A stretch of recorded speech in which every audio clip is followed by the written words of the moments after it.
Hello, Jay here. We're going to talk about the lesson overview for this book. Okay, now every chapter is going to have some different exercises, and let's just talk about what are the parts of each chapter as we go.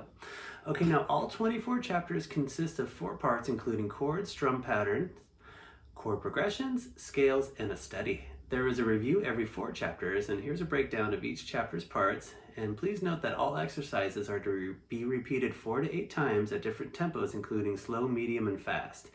Okay, now we'll also talk about this when we talk about some practicing, but don't forget there's lots of bang for the buck here because each one is to be repeated, and also trying some different tempos to push yourself.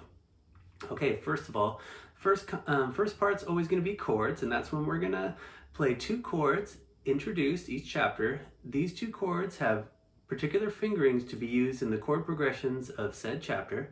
There are also optional chords with different finger options given depending on the chords. So as we start to get into our chords, we might learn an A major this way. We can learn an A major with different fingerings, or a bar A. So I'm going to give you some different examples, but usually number 1 is going to be the example I'm going to want you to really go for.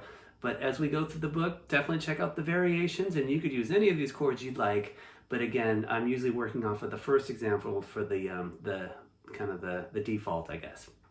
Okay, part 2 is going to be strum pattern and chord progressions. So first of all, a new strum pattern is given each chapter with a specific rhythm and a pattern using up and down strumming techniques. Now the second part is going to be 8 to 10 chord progressions, incorporating the chapter's chords in strumming patterns.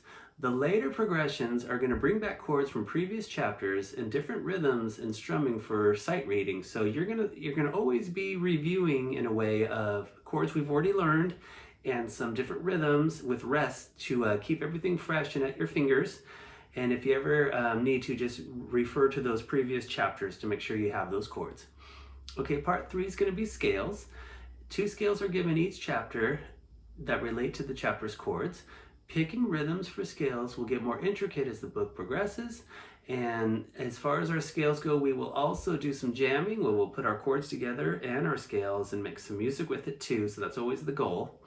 Okay, part 4 is a study. Every chapter has a study which incorporates different concepts.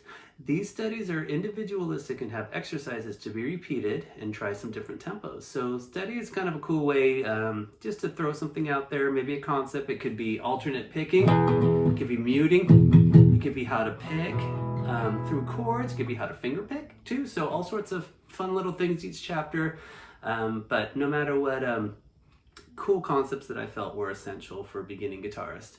Okay, now number 5, the review. A review is given every 4 chapters, which incorporates all chords, strum patterns, and chord progressions, jammings, and studies. These reviews have multiple exercises to be repeated, of course, 4 to 8 times. Try your different tempos. And also found in the review might be some different things we didn't quite hit or go into depth in, so they're always worth it to check it out, and of course to make sure that you've put in that work and you've gotten the results from those 4 chapters. Okay, now here's some helpful hints. Be patient, take your time with each exercise. It's fine to make mistakes, and that's why we practice. Work on one line at a time, repeating until correct. Always start off with warming up and jamming. Incorporate improv, and have some fun. So improvisation and jamming, a thing that I'm always going to be talking about through the book. Great way to also begin and just jam a little bit before you start off. And definitely take it slow to begin, and then we can push our tempos from there. Okay, hopefully that helps. Take care.